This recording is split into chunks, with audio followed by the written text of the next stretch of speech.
মধ্যপ্রাচ্যের সাম্প্রতিক উত্তেজনা আবারও শিরোনাম হয়ে উঠেছে।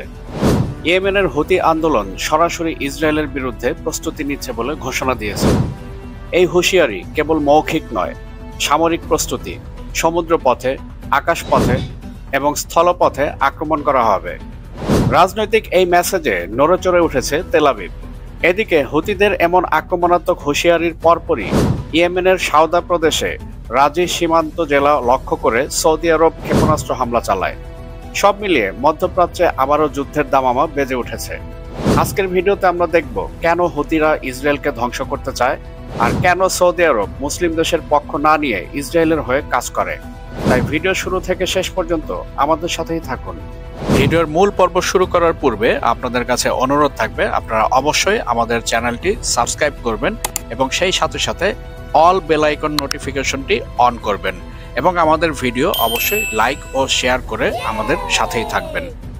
হুতি নেতৃত্ব বারবার বলছে গাজায় যুদ্ধবিরতি ভঙ্গ করলে তারা ইসরায়েলে প্রতিশোধ হামলা চালাবে এবং প্রয়োজন হলে সরাসরি সর্বস্তরের আক্রমণ করবে। রাজনৈতিক নেতা আল ফারাহ দাবি করেছেন এ বক্তব্য লোক দেখানো নয়, তারা কার্যকরভাবে যুদ্ধাস্ত্র ও ড্রোন ব্যবহার করে বিভিন্ন লক্ষ্যবস্তুতে আঘাত হানার ক্ষমতা অর্জন করেছে। এই ঘোষণা শুধুই কথায় সীমাবদ্ধ নেই, এটি তাদের চতুর্থ ধাপ অপারেশনের অংশ, যেখানে ইসরায়েল সংক্রান্ত শিপিং লাইন থেকে শুরু করে ইসরায়েলের ভূমির প্রতিটা কোণে তারা আঘাত হানতে সক্ষম। হুতিরা শুধুমাত্র আকাশ থেকে হামলা করছে না, লোহিত সাগর ও বাব আল মান্দের প্রণালীতে সমুদ্রীয় কর্মকাণ্ড বাধাগ্রস্ত করার মাধ্যমে অর্থনৈতিক চাপ তৈরির চেষ্টা করেছে। বিশেষত ইসরায়েলের সঙ্গে যুক্ত জাহাজ ও সংস্থাগুলোর লজিস্টিক সাপোর্টকে লক্ষ্য করে। 2023 সাল থেকে 2025 সালের মধ্যে তারা একাধিকবার জাহাজে হামলা চালিয়েছে, কখনো জাহাজ ধ্বংস হয়েছে, যার ফলে ইসরায়েলের অর্থনীতি কিছুটা হলেও ধাক্কা খেয়েছে। বিশ্লেষকরা বলছেন হুতিদের এই কর্মকাণ্ডের পেছনে ইরানের প্রভাবের সম্ভাবনা রয়েছে। কূটনৈতিক ও সামরিক সমর্থন কিংবা সরকারি মেসেজের মাধ্যমে একটি বৃহত্তর শিয়া ব্লকের সমন্বয় ঘটছে। ইরানের সরকারি বাণীও স্পষ্ট, ইসরায়েলকে প্রতিহত করার জন্য প্রস্তুত এবং যদি প্রয়োজন হয় কঠোর প্রতিক্রিয়া দেখাবে তেহরান। একই সময় লেবানন হিজবুল্লাহর কণ্ঠস্বরও জোরালো, তারা দাবি করছে সীমান্তে ইসরায়েলি সেনা উপস্থিতি হলে পাল্টা জবাব দিবে। এই সব মিলিয়ে সম্পূর্ণ অঞ্চল পূর্ণমাত্রায় উত্তেজিত। যদি এই ধাঁচ অব্যাহত থাকে তাহলে যুদ্ধ সীমান্ত পেরিয়ে আঞ্চলিক সংঘাতে রূপ নিতে পারে। হুতিদের সমুদ্র এবং ড্রোন ক্ষেপণাস্ত্র অভিযান ইসরায়েলের বাণিজ্যিক ও সামরিক লাইনের উপর চাপ সৃষ্টি করলে যুক্তরাষ্ট্র ও অন্যান্য শক্তি রাষ্ট্রের প্রত্যক্ষ হস্তক্ষেপের সম্ভাবনাও থাকে, যা পরিস্থিতিকে আরও বাড়তি জটিল করে তুলবে। আন্তর্জাতিক বিশ্লেষকরা দেখছেন একবার লড়াই আঞ্চলিক স্তর ছাড়িয়ে আন্তর্জাতিক পর্যায়ে চলে গেলে তা তৃতীয় বিশ্বযুদ্ধের সূচনা করতে পারে। এদিকে সৌদি আরবের সামরিক বাহিনী সাম্প্রতিককালে ইয়েমেনের সাউদা প্রদেশের রাজি সীমান্ত লক্ষ্য করে ক্ষেপণাস্ত্র ও হামলা চালিয়েছে। স্থানীয় কর্তৃপক্ষ জানায় এই হামলায় রাজি বাসিন্দা এলাকার কয়েকটি গ্রাম ক্ষেপণাস্ত্র আঘাতে ক্ষতিগ্রস্ত হয়েছে, তবে কি পরিমাণ ক্ষয়ক্ষতি হয়েছে তা এখনো নিরূপণ করা সম্পন্ন হয়নি। রাজি হচ্ছে সৌদি ইয়েমেন সীমান্তের একটি হতবিহ্বল ও সংকটাপন্ন এলাকা।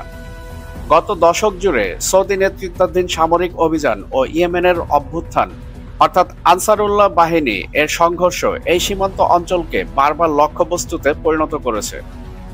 2015 থেকে 2022 সাল পর্যন্ত সৌদি আরব ও তার মিত্র দেশগুলোর বিমান আক্রমণ ও স্থল সামরিক পদক্ষেপ ইয়েমেনকে গভীর মানবিক সংকটে ঠেলে দিয়েছে। এই আক্রমণের মূল লক্ষ্য হুতিদের নির্মূল করা, হুতি কার্যক্রম ঠেকানো অথবা সীমান্তে ভূ রাজনৈতিক বার্তা জানানো। যখনই হুতিরা ইসরায়েল বিরোধী কোনো হুমকি দেয় ঠিক তার পরপরই সৌদি আরব ইয়েমেনের হুতিদের উপর আক্রমণ চালায়, যা বাস্তবে হুতি নির্মূলের নামে সাধারণ মানুষদের উপর নির্যাতন করা।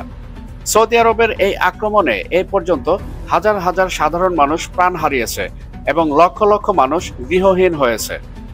ইয়েমেন বর্তমানে বিশ্বের সবচেয়ে ভয়াবহ মানবিক সংকটে ভুগছে। খাদ্য সংকট, চিকিৎসা সেবা ভগ্ন, পরিষ্কার পানি ও যোগাযোগ ব্যবস্থা ধ্বংসপ্রায়। সীমান্তে ক্ষেপণাস্ত্র হামলা সাধারণত সরাসরি সিভিলিয়ান এলাকায় আঘাত করে, বাড়িঘর ধ্বংস, বাজার, স্কুল এবং স্বাস্থ্যকেন্দ্রের ক্ষতি ঘটায়। এছাড়া স্থানীয় মানুষকে নিরাপদ আশ্রয়ের সন্ধানে সরিয়ে নিয়ে যেতে হয়, যার ফলে অভিবাসন ঝুঁকি বাড়ে। সাম্প্রতিক হামলার রিপোর্টে তৎক্ষণাৎ নিহত বা হতাহতের পরিসংখ্যান না থাকলেও অতীত অভিজ্ঞতা অনুযায়ী বেসামরিক মানুষের ক্ষতি সবচেয়ে বেশি হয়। বর্তমানে আন্তর্জাতিক আলোচনার মাধ্যমে উত্তেজনা কমানোর প্রচেষ্টা চলছে, আর ইরান রয়েছে এর কেন্দ্রীয় ভূমিকায়। কেন্দ্রীয় কূটনীতি, যোগাযোগ চ্যানেল এবং আন্তর্জাতিক নিয়মে বন্ধলিপি অন্বেষণ করে সাময়িকভাবে সংঘাত অবরোধ করা যেতে পারে, কিন্তু বাস্তবে এর সফলতা নির্ভর করবে সবচেয়ে শক্তিমান পক্ষগুলো কিভাবে নিজেদের স্ট্র্যাটেজিক লক্ষ্য পুনর্মূল্যায়ন করে তার উপর। বর্তমান পরিস্থিতি স্পষ্ট করে দেয় যে মধ্যপ্রাচ্যে অচিরেই শান্তি ফিরে আসবে না, কিন্তু হুতিরা শত অত্যাচারের মাঝেও বুঝিয়ে দিয়েছে ইসরায়েলের আগ্রাসী মনোভাব তারা মেনে নিবে না। হুতিদের করা সুর, ইরানের আগাম সতর্কবাণী, লেবাননের আঞ্চলিক উত্তেজনা ও সামুদ্রিক রুটে আঘাত সব মিলিয়ে একটি অনিশ্চিত ঝুঁকিপূর্ণ সময় রচনা করছে। তবে কূটনৈতিক চাপ, অর্থনৈতিক বাধ্যবাধকতা এবং আন্তর্জাতিক মধ্যস্থতা যদি সক্রিয়ভাবে কাজ করে তা পরিস্থিতি নিয়ন্ত্রণে রাখতে পারে। তবে প্রতিটি নতুন ঘোষণাই একটি নতুন পরীক্ষার সূচনা, এবং প্রত্যেক পরীক্ষায় মাঝখানে পড়ে থাকে নিরীহ সাধারণ মানুষ। আর এটাই চিরন্তন সত্য, আমরা যুদ্ধ চাই না, আমরা শান্তি চাই। বন্ধুগণ, আজকের বিশ্ব আপনাদেরকে সঠিক সংবাদ প্রদানের জন্য বদ্ধপরিকর। তাই আমাদের ইউটিউব চ্যানেলের পাশাপাশি আজকের বিশ্ব .প্রেস এর যাত্রা শুরু হয়েছে, যেখানে আপনারা এক পাতাতেই পেয়ে যাবেন আন্তর্জাতিক সব গুরুত্বপূর্ণ খবর এবং সেই সাথে সাথে রাষ্ট্রীয় খবরগুলো। এবং এর পাশাপাশি অনুরোধ থাকবে আমাদের ফেসবুক পেজও আপনারা অবশ্যই ফলো করবেন, যাতে করে নিত্য নৈমিত্তিক সব ধরনের আপডেট আপনারা সহসাই পেতে পারেন। ভিডিও শেষ করার পূর্বে আপনাদের কাছে অনুরোধ থাকবে আমাদের ইউটিউব চ্যানেলটি অবশ্যই সাবস্ক্রাইব করবেন এবং সেই সাথে সাথে all bell icon notification on করবেন, যাতে করে পরবর্তী যে কোনো ভিডিওর আপডেট আপনি সরাসরি পেতে পারেন। এবং সেই সাথে সাথে আমাদের ভিডিও লাইক ও শেয়ার করে আমাদের সঙ্গেই থাকবেন। বন্ধুগণ, ভিডিও আজকার দীর্ঘায়িত করছি না, আমি আপনাদের সবার সুস্বাস্থ্য কামনা করছি। আপনারা সবাই ভালো থাকবেন, সুস্থ থাকবেন। আজকের বিষয়ের সাথে থাকার জন্য আন্তরিক ধন্যবাদ।